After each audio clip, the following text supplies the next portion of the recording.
It doesn't matter what cultural setting. It doesn't matter which part of the world you're in. People are people, and teams are teams, right? So I think, and that's the beauty of what we do, and that's the secret sauce. Effectively, it's the simplicity. This is the Organizational Health Advantage podcast with Keith Hadley and James Felton, principal consultants at Table Group. They're in the business of coaching leaders to build strategic focus and cultural alignment that leads to amazing results. Welcome to the Org Health Advantage. Hello, and welcome back to the Org Health Advantage podcast. I'm your co-host, James Felton, and I'm joined by my good friend and colleague, Keith Hadley. Keith, how's it going, man? Man, it's going well. I'm happy to be here. This is our second time doing a podcast with Matt Lashbrook, which we're excited about. Yes. And welcome back, Matt. Thanks for coming back. We didn't wear you out last time. It's amazing. No, it's worth the return visit. Thank you very much for having me again. Yeah. Yes. So, Matt, today we want to dive into you have experience that Keith and I don't, and that experience is. You've worked in 19 different countries, brought Org Health to 19 different countries. Of course, you've had some cross-cultural teams in those settings as well. I'm not sure Keith and I have even worked in 19 states doing this, and you've worked in 19 countries. Yeah. And so we'd love to really pick your brain on how do we bring some of these topics to countries that probably don't really think about vulnerability too much or healthy conflict, or just how do we integrate all this work? And clearly Pat's writing has this kind of American presence to it. And so let's talk about that. Yeah. Because go ahead. Well, go ahead. Tell us the countries first. Do you have a list? Oh, yeah. I do. Hang on. I want you to read the list. This is going to be good. I did look it up. Hang on. Okay. So obviously I'm based in Australia. So all right. Australia is one. New Zealand, Singapore, Malaysia, Japan, Hong Kong, South Korea, your hometown, the USA, the UK, Germany, the Netherlands, Belgium, Spain, Greece, Latvia, Lebanon, Egypt, France, and Romania. That's the list I came up with. Okay. All right. So now, wow. James, I can add to this list. I've done this in the United States, Canada. There we go. Colombia. Panama. For an all-American team. I have to take that one back. And in Amsterdam.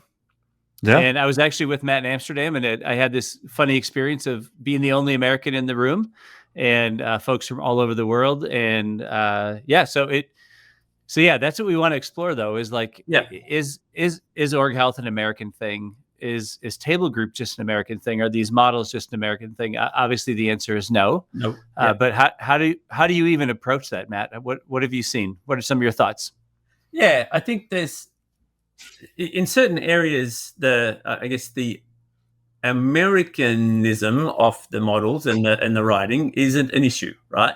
As in Australia, we have a healthy skepticism of most things out of the US, but we don't have a dislike or anything like that. We are, we're allies, and we love a whole bunch about the US. So and the models work pretty well. We're fairly well aligned. We behave similarly in business and outside of business. So they go okay on that sort of things. The UK probably maybe even they're more skeptical of the US. You get into Europe then, and there is quite a bit of, and I wouldn't call it. It's not anti-Americanism, but there is a very healthy skepticism of this. Sounds like something that they do in America, and I don't think that's going to work for us. Because that's not how we do it here in Europe. Which is a different sort of thing once you get into Asia. They're not have that same way. It's just that culturally, how they try to apply it is where their challenge is potentially. Not thinking that the model is, that's too American, that'll never work for us. That's not necessarily the way they attack it. But you get a bit of that in different parts of Europe around that. And I think I spoke to, I can't remember which consultant, but somebody that I was chatting to, and they'd gone and done some work in Europe, and then they came back and they spoke to me and they said, "Oh yeah, the whole America-Europe thing, it's still a thing, right? Like they're still a little skeptical, or they're still a little, they're not embracing the stuff that we do." I said, "Yeah, that happens." But I think the thing, but I maybe I'm cutting you off here, but there's the skepticism of just because it's American. But I wonder if you're finding, like, are the ideas themselves like, oh, these ideas just don't work here? No. And that's what I was about to say. I think it's the fact that it doesn't matter what cultural setting, it doesn't matter which part of the world you're in. People are people, like, and teams are teams, right? So I think, and that's the beauty of what we do, and that's the secret sauce. Effectively, it's the simplicity, and it's the fact that, if you think about the 5 dysfunctions, I always sort of say, it's not saying that you're a dysfunctional team. Yes, you might be, but effectively all we're saying is that when 2 or more humans come together to try and get stuff done, they're susceptible to these things. They're susceptible to falling into these traps that they don't even notice, they don't even see, but they just behave that way. So we're just trying to get you. No, and it's funny. Well, go ahead, James. Go ahead. Well, go ahead. You finish that thought. Yeah, we're all susceptible to the same human dynamics because we're human. Right. Now, we might be responding to different pressures. We're going to get into some of those. For example, a lot of cultures just do conflict differently. Yeah. But they all have conflict. They all have a disagreement of ideas. Now, there might be an acceptable range of a pattern of how you're supposed to express displeasure, or how I should show anger. And even in the U.S., we're not a unilateral culture. I mean, if you are in New York versus Minnesota versus the South versus Chicago versus Phoenix or California, like the way that you could express displeasure or exert yourself, there's going to be differences. But at the heart of it is that this is a group of people trying to get something done. We are going to have disagreements. How are we going to process those? Yeah. Are we going to have them hidden? Is it going to create damage in relationships? Like, whatever rules we apply, we have to figure out how to do it. Yeah, exactly. And you're exactly right. The conflict is always going to occur. It's just whether it happens, in the right place, in the right way, e.g. with the team, so that we can work through it, so that we can all learn from it and grow it, and get better together. Or is it outside, where you find somebody who, I guess who might have a similar thinking, and now all of a sudden we can conflict against them. We can kind of get into our clique of, this will never work, or what, that's crazy what they're talking about, or they don't even know the business, right? So, or do we not talk about it at all, because our job is just to do what the boss tells us to do? Like, we're all in for delivering as a team, but only delivering as a team to do what the boss asked us to do, sort of thing. So then we'll conflict, but with no intention of making any change, just to kind of have, in Australia we call just to have a whinge, which doesn't help any part of the team. Yeah. Well, and of those 3 examples, in the team setting, maybe at the bar with your buddy complaining about the leader or other people on the team, or not doing it at all, the hardest one is where we could actually affect change. And that's the first one, which is like having the conflict in front of everybody, with everybody, to get over it, and to make the best decision possible. One concept that we talk about in our work is the fundamental attribution error. And there's lots of ways to tee it up, but essentially it's like, for me and people like me and people that I like, us, right? I tend to give us, a wide scope of acceptable behavior, because we're friends, we know each other. And so, if there's a success, I attribute it to our character. If there's a failure, I attribute it to circumstance. For folks not like me, folks different than me, or folks that I don't like, let's just label them. Then I just don't give you that benefit of the doubt. Yeah. And so I expect you to show up in a much tighter range of acceptable behavior. And if you succeed, it's because you got lucky, and if you fail, it's because of your character. So the way we can apply attribution error in a cross-cultural setting, I think, provides a common language or a common framework, even to understand the idea of us versus them. Yeah, and the fact that we're trying to make us the team, the company, like that's us. We don't compete with each other. We compete with our competitors. Like, can we at least start with this idea that us is the team? Yeah, I think that idea of that fundamental attribution error really is ramped up, the ability to miss it or to how it actually impacts like a cross-cultural team. If I think about an Asia Pacific team in the APAC region, where you have the likes of Australians in the team, and you have the likes of Thais in the team, Japanese leaders, Chinese leaders, Korean leaders. There's a cultural fundamental attribution error that you have to overcome. That is sort of unspoken, and it's generational. It's been there for hundreds of years. This unwillingness to be fully open and vulnerable with each other, because, hey, you're Korean and I'm Japanese, and historically we've had challenges or whatever. So now I'm letting that play into this team. So I think you're right around acknowledging that, right? I guess that the first, I always talk about cultural differences in teams around, hey, let's acknowledge the cultural difference. That we certainly are. We come from different cultures. We come at different ideas differently. But we can't let that cultural difference be the reason why we can't be better as a team. Acknowledge that it's there, but not use it as an excuse for why we can't, be a team, or why we can't, deliver this thing together. So I think that's getting that out front. Yeah. And how it sounds like, I mean, you have way more experience with this, but that's fairly prevalent in those settings. Yeah, definitely.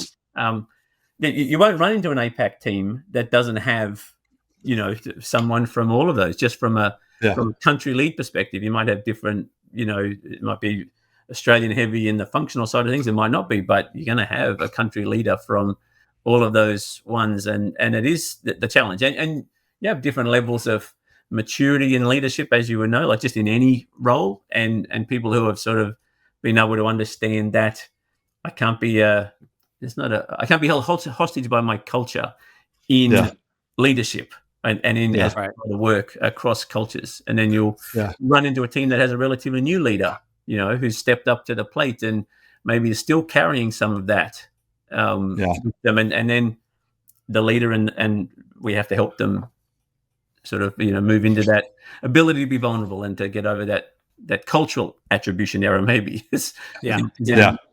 I like how you said that, Matt. We do need to acknowledge those differences and not pretend that they don't exist. This is not trying to make a melting pot of the team. Yes. It's like, no, let's name, honor, and respect all the different cultural differences at the table, but then let's actually have an open conversation about the difference. Yeah. And Keith, I do want to interrupt there, because I think there's so many people in this day and age who would not want to acknowledge that. Right. And go like, oh, no, we're all people. And, and it's like, no, we actually do have differences that we should acknowledge, because we need to overcome some of that stuff and some of the stuff we've been raised with, so that we can actually address it and become one team for this organization. Yeah. We often are slowing teams down to ask about, hey, in your family of origin, how did you guys do conflict? What were the experiences that you had as a kid or a young person, or even right now at home, that shape how you react to conflict? Second lens is like, what about the region of the world that you live? How does your region do conflict?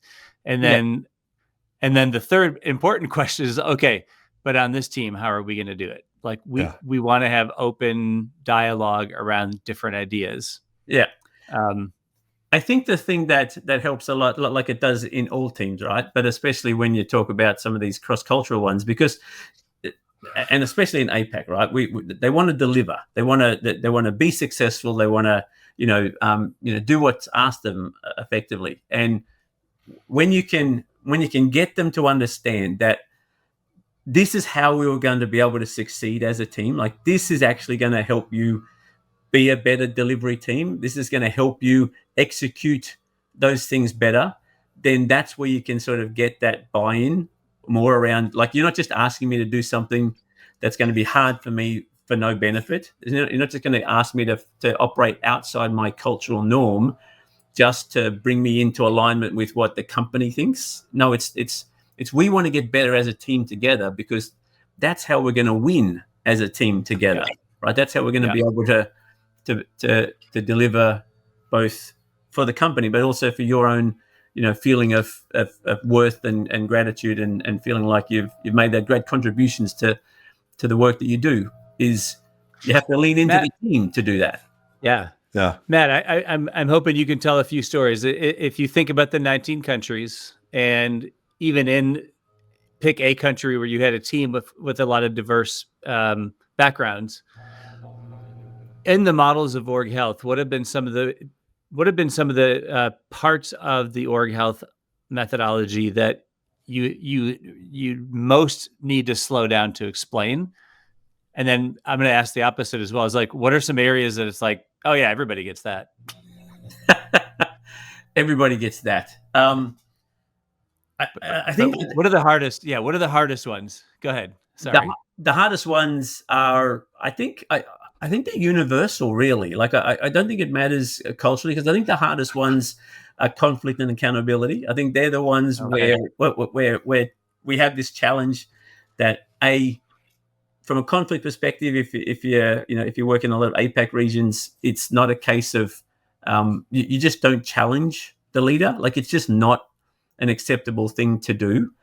My job is to deliver as a team for the leader, because that's what will happen when I get into that role as well. Like, that's what I'm going to want my team to do as well, is to deliver so that I can, be that successful leader. So that the idea of productive, passionate, unfiltered debate around, I don't think that's a good idea.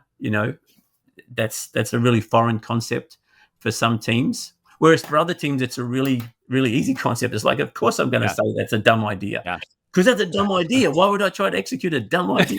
I don't think it's going to work. So, and that idea of passionate, unfiltered debate. And I think you just talked about, you've worked in Colombia and some of these other places, and, you're working with a team in Italy. It's probably going to feel a lot different than working with a team in Japan around that side of things. Yes. And I think the accountability piece, I think, is also something that you really have to sort of work on in the peer-to-peer piece, because it's so hierarchical.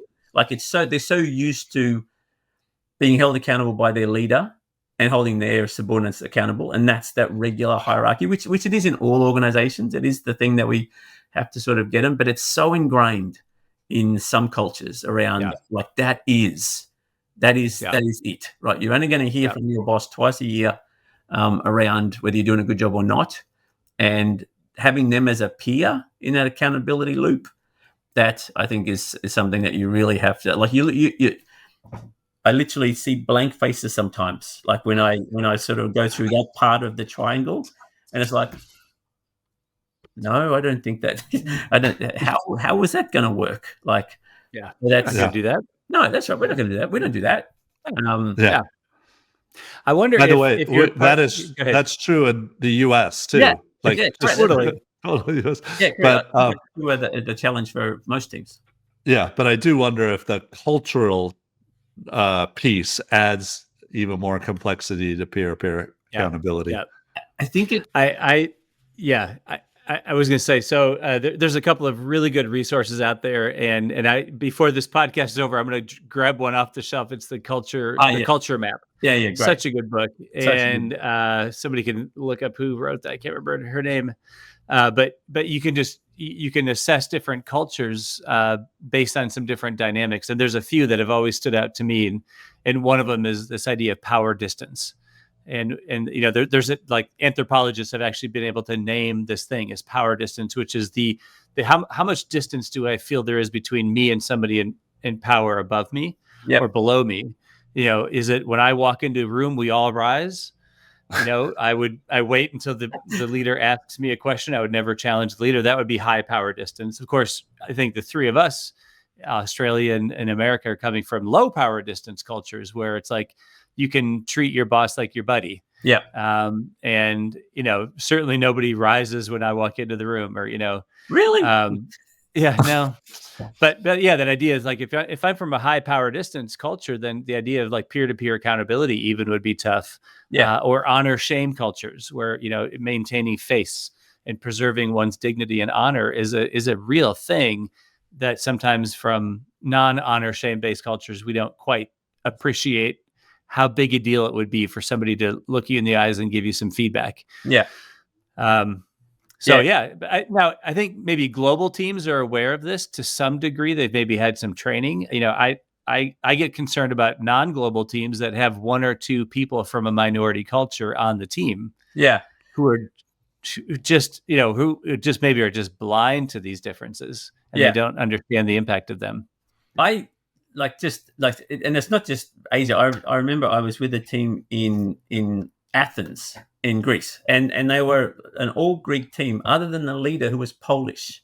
This female leader who was Polish. She was relatively new as the leader there, and it was really still. And as I was helping her, she was just saying it's really hard to kind of break through this Greek culture, right? This idea of the fact that, hey, what are you here for? E.g., you're not Greek, so how do you understand how we operate? So she found it really challenging, and to the point even that I had to pull the team up a couple of times during the session because out of nowhere they would just start talking Greek like amongst themselves, which effectively left the leader out. Now she was really trying hard; she was working really hard on learning her Greek and those sorts of things. And she'd led in other parts of Europe. This wasn't her first gig into a non-Polish team. But I was like, "Hey, what are we doing? Why are you having this side conversation in plain sight of everybody? Right? That shouldn't happen." So that's the best example of the meeting in the meeting I've heard. In the meeting, exactly right. Stop and switch languages. Right. I was working with Joyce Schaefer with the team. It was a U.S. team, but on the team was the head of product who was from Japan. Yep. The head of operations who was from China. The head of R&D who was from India. And then on the team, the rest of the team, they were Americans, but in those Americans, you had a father and a son. And then you had, and then two non-family members. So like, talk about a mix of potential cultures. But one of the things that was fascinating is the guys from India, China, and Japan had brought copies of The Advantage, translated into their own languages. And I was like, oh, that's good. Like, so you've read it. Oh yeah, read it. Oh, that's great. Like, so as we walked through the 5 dysfunctions model, I said, hey, open up in your book that's been translated to the 5 dysfunctions model, that word there for trust. So we talk about vulnerability-based trust. Now in high power distance cultures, trust, that peer-to-peer accountability conflict that requires trust, right? You would not choose to be vulnerable, right? Also in high context cultures where you are expected to be very relational and have, dinner and in long conversations and get to know you before you'd ever get into the real business, then you would expect trust to be built kind of slowly over time. Anyways, I had them read out. So in your native language, that word for trust that's used there in the bottom of the pyramid, what does that mean? Like, explain it to us. And it was fascinating because the guy from Japan, he read it out. He said, it's the word that you would use to describe how you feel about somebody who's really good at their job. Really? And I was like, oh, yeah, that's the wrong word. He's like, what? I was like, yeah, different word. How about China? We moved to the guy from China. And so in your book, what's the word there? And he said, yeah, really similar. It means like, somebody who you can trust to do their job well. Like they have their high competency. Yeah. I was like, yep, not the right translation. We moved over to the guy from India. I said, so in your book, what does that word mean? And he said, well, no, in my book, it's really different. It's more the word like, how you have friends in your life that you can just tell them anything about what's going on with you. He said, it's more of that word. So he said, maybe my translation's wrong. I was like, no, that's No, exactly yes. right. Like whatever that is, Spot on. that's the right word. And so take a concept as simple as trust. Yeah. And like even the professional translators don't translate it. So I think slowing down to say, okay, we need to build trust. If we can trust each other, if we can feel like family members or friends outside of work, then we can actually disagree about, I don't know if you've seen that, Matt, where like, how do you even just slow down enough on a team to build common understanding or common framework around some of the hard concepts? Yeah. And I think trust is one of those. As I said, it's that difference between trustworthiness, which is kind of what those first two were around, reliability, capability, competency. Correct. It's a very competency based, thing, as opposed to the vulnerability based trust we're talking about has that intimacy to it. And funnily enough, when I worked with a team in Japan, and they were like they are all in for the team. Like everything is about the team. They do spend a lot of time together outside of work, but you don't bring one into the other. Like, so they do know about their personal lives quite often, because they're not disconnected from each other, but that shouldn't show up at work. So it's this sort of this weird idea that I'm this sort of, bipolar person effectively when it comes to, so I can engage with you and relate with you personally outside of work, but I shouldn't bring that relationship potentially into how we operate together here, which is really kind of strange, because what we're always trying to talk about to people is, hey, the reason why vulnerability is so important is because we're the whole person, right? We're everything that comes to work. We can't separate the fact that, my parents are going through something and I'm trying to get them into aged care, and that's really weighing on me. And when I show up at work, that impacts how I show up at work. But this idea that they really, separate those two sorts of things. And my trustworthiness is only based on competence, as you said, James. It is just how I can deliver around that space, as opposed to trusting the fact that I can ask for help and I can say I made a mistake, and those sorts of things. Yeah. So, Matt, as you know, we're coming to the end here, and I'd love to get your thought of like, if you were about to work with a leader of a cross-cultural team, what would be the things that you would say, like, hey, I've done this a lot. Let me give you some tips as you are starting out with this new team with people from all over different regions and different countries. What advice would you give them? I think I would give them advice around, hey, there is going to be a challenge. There's some things that are going to be ingrained in your team that, aren't impossible to overcome, but that are going to take some effort and some sort of commitment from you to get the team to lean in to this different way of thinking and different way of working.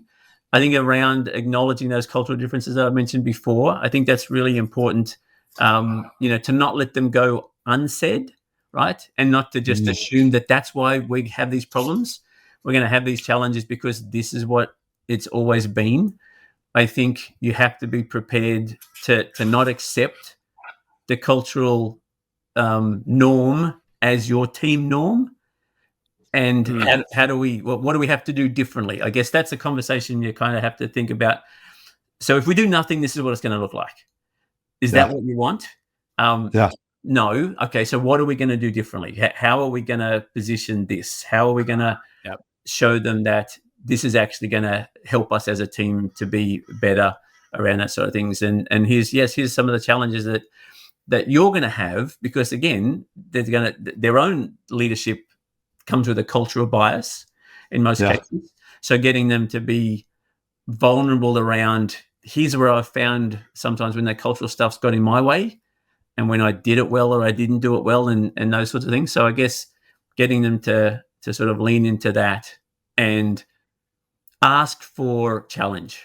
I guess that's the other thing. Be that, because those are those high context power things you were talking about, Keith, around, especially in most cultures, to be fair, especially in some of that APAC stuff, it's quite pronounced. So sort of trying to break that down early, freak your team out like they're just gonna what is happening here, but yeah. Course on that. It's interesting as you're saying that. It's like what I'm hearing you say. It's be a real student of culture. Be honest with yourself about what culture biases you're bringing, but then and I think every leader everywhere is trying to create a new culture, even within a homogeneous group of people coming together. You're still trying to create a new culture on a team or in a company. Yeah. And so I think it's really leaning into the fact that we are trying to create a third culture. It's not like your home. It's not like the country of origin or the region, but it is going to be very unique to this place. And I think you can honor the culture and still have high expectations of but we need you to fit into this, this team's culture or this company's culture. Yeah, definitely. That's a great way to put it, Keith. Well done. Awesome. Well, Matt, thank you so much for joining us. Bud. This is awesome. And we deal with so many of these teams. You deal with it more than we do, for sure. But thank you for the insights. That was awesome. Yeah, thanks, Matt. Hopefully, you can take something from it. Yeah, absolutely. All right. And to the listeners, thank you for joining us. And we hope you join the Org Health Advantage podcast next time. Thanks for your time. Thanks for listening to the Org Health Advantage. Your hosts, Keith and James, are helping leaders change the world of work and invite you to share this podcast with your friends and colleagues. For more resources on building stronger teams and organizational health, check out tablegroup.com.